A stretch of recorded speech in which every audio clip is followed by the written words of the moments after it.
ఆసుపత్రిలో పనిచేయుచున్న sanitation, patient care, security కార్మికులకు జీతాల్లో జరుగుతున్న అన్యాయాన్ని అరికట్టాలని, జీవో ప్రకారం జీతాలు చెల్లించి పీఎఫ్, ఈఎస్ఐ సక్రమంగా జమ చేయాలని, వారికి రావాల్సిన సెలవులను ఇవ్వాలని డిమాండ్ చేస్తూ హైదరాబాద్లోని కోటి డిఎంఈఓ కార్యాలయం ముందు బైఠాయించి ధర్నా నిర్వహించిన Telangana medical contract employees and workers union సందర్భంగా ఏఐటీయూసీ ప్రధాన కార్యదర్శి నరసింహ మాట్లాడుతూ ప్రభుత్వ ఆసుపత్రిలో పనిచేయుచున్న శానిటేషన్, పేషెంట్ కేర్, సెక్యూరిటీ కార్మికుల సమస్యలు వెంటనే పరిష్కరించి వారి జీతాల్లో జరగనున్న అన్యాయాన్ని పరిష్కరించకపోతే సమ్మెను ఉధృతం చేస్తామని వారు ప్రభుత్వాన్ని హెచ్చరించారు.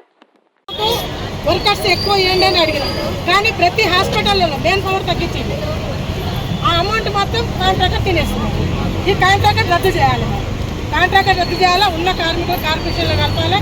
వీళ్ళకు డిమాండ్ ఏంటంటే కాంట్రాక్ట్లో తీసుకెళ్ళాలి. గవర్నమెంట్ కాంట్రాక్ట్లో ఉన్న కార్మికులకి గవర్నమెంట్ కాంట్రాక్ట్ని తెలుసుకొని గవర్నమెంట్ జీతాలు ఇచ్చేటట్టు చేయాలి.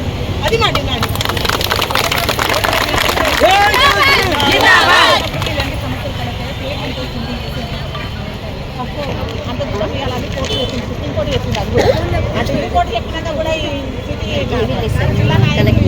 జరగాలంటే జరగాలి కదా. బతకడానికి ఎంత, ఒక 20 కిలోల బియ్యం తెచ్చుకోవడానికి ఎంత, ఒక నూనె ప్యాకెట్ ఎంత, వాళ్ళకి లెక్కలు తెలుసు. అన్ని లెక్కలు తెలుసుకొని 11,000 జీతాల గవర్నమెంట్కి ఒక హెచ్చరిక. మేమందరం పొద్దున డ్యూటీ చేసి ఇంకా పొద్దున రాలేదు, మధ్యాహ్నం నైట్ షిఫ్ట్ వాళ్ళు ఇదే పరిస్థితి కొనసాగితే మేము ఖచ్చితంగా మేము హాస్పిటల్, ఎందుకంటే మా దగ్గరికి వచ్చే గవర్నమెంట్ హాస్పిటల్కు వాళ్ళు గరీబులే వస్తారు కాబట్టి వాళ్ళకి ఇబ్బంది కలగకుండా మేము చేస్తున్నాం, గవర్నమెంట్కు తెలియజేస్తున్నాం. ఏఐటీయూసీ రాష్ట్ర ఉప ప్రధాన కార్యదర్శి, అదేవిధంగా Telangana medical contract employees and workers union కు రాష్ట్ర ప్రధాన కార్యదర్శి.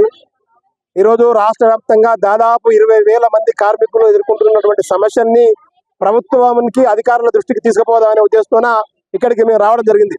రాష్ట్రంలో ప్రతి ప్రభుత్వ ఆసుపత్రిలో శానిటేషన్, పేషెంట్ కేర్, సెక్యూరిటీ కార్మికులు వాళ్ళు గత అనేక సంవత్సరాలుగా తీవ్ర అన్యాయానికి గురవుతా ఉన్నారు.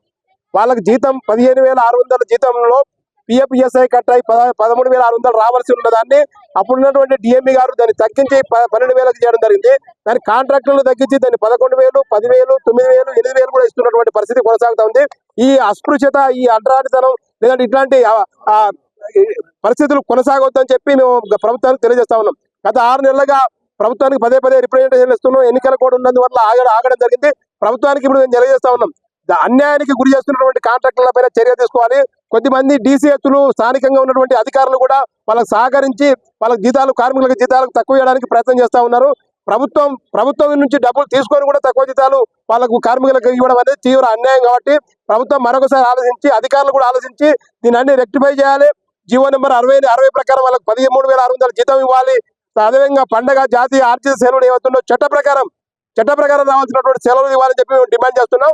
నిజంగా రాని పక్షంలో గతంలో ఏ రకమైన ఆందోళన చేశామో ఇవాళ ఇండికేషన్ గా ఇవ్వడానికి మాత్రమే ఇవాళ ధర్నా కార్యక్రమం చేస్తా ఉన్నాం. మరొకసారి ఈ ప్రభుత్వంగా పట్టించుకోకపోతే తప్పకుండా పెద్ద ఎత్తున ఆందోళన, సమ్మె దాకా కూడా చేయడానికి మేము సిద్ధంగా ఉన్నాం.